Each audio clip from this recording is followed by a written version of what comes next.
তো চলো আজকে তোমাদের সাথে শেয়ার করি আমি এগ আর আলুর স্যান্ডউইচটা কী করে বানাই। আলু সিদ্ধ করে নিয়েছি, এখানে একটুখানি ডিমের অমলেটের ঝুড়ি নিয়ে নিয়েছি, মানে এই অমলেটটাকেই ঝুড়ি করা।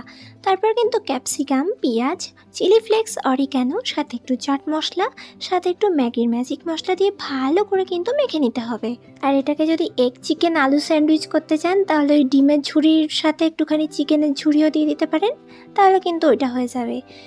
মিক্সটার মধ্যে দিয়ে দিলাম ওপর থেকে একটুখানি টমেটো সস, আর বাড়িতে একটু কর্ন ছিল, কর্নও দিয়ে দিলাম। এরপর দিয়ে দিলাম একটু ধনেপাতার চাটনি, যেটা ধনেপাতা, আদা আর একটু কাঁচা লঙ্কা দিয়ে বানানো আমারই। আর ওপর থেকে একটুখানি লেবু স্কুইজ করে দিলাম। এই ধনেপাতার চাটনির রেসিপি যদি জানতে চান তাহলে আমাকে কমেন্ট করে জানাবেন। এবার চলো পাউরুটির মধ্যে একটু মেয়োনিজ আর একটুখানি টমেটো সস লাগিয়ে নিলাম।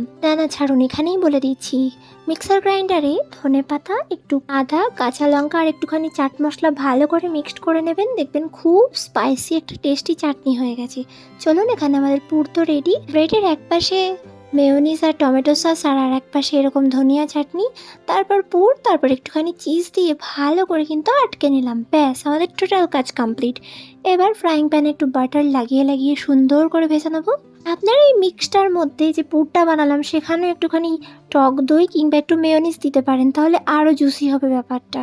কি দেখছেন, এরকম সুন্দর টিফিন বানান নিজের জন্য। টাটা।